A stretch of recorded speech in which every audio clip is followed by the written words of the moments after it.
Let's not waste any more time talking about it. Esther, let's talk about India getting back looted treasures. And obviously Greece and other countries as well, who've been moving to get back very extravagant treasures which were looted from them by the ghastly Brits.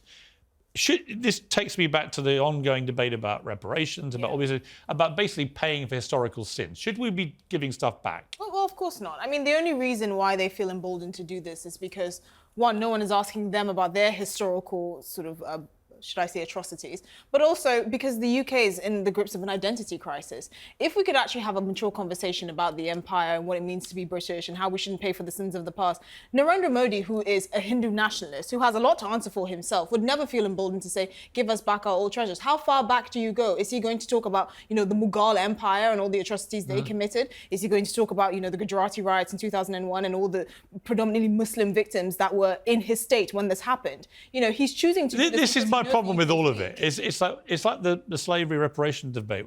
Are you going to demand that black people around the world who had slaves, are they going to have to pay reparations too? In other words, how far do you take it? Yeah, I think it's different to the reparations debate. And Same principle, though. It's like paying for historical sins, isn't it? Look, unless you've got a receipt for the diamond or the Parthenon marbles, you've nicked them, basically.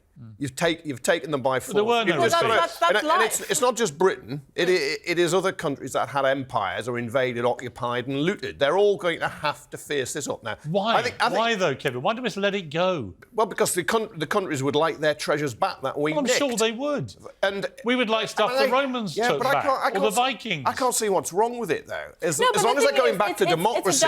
Here's my question for you. When does Britain get a slice of this pie? Hang on, we got it now. Huh? Look, we built the country on an empire which was there for our benefit, not the countries we occupied and looted, and an industrial revolution. I'm sorry, many of those countries wouldn't exist in their modern form if it wasn't for that. History is history. You cannot change it. It is. But the argument is... And the demonising of the empire is fine, but you have to balance it with some of the good things that the empire achieved. It wasn't all horrible, it was mainly terrible. bad. It was mainly bad. It depends on who you ask. Mainly bad. No, but most of the best schools in India now are schools that were based on the colonial empire and British education system. Do they give that back? Yeah, but look, we took immense wealth out of India.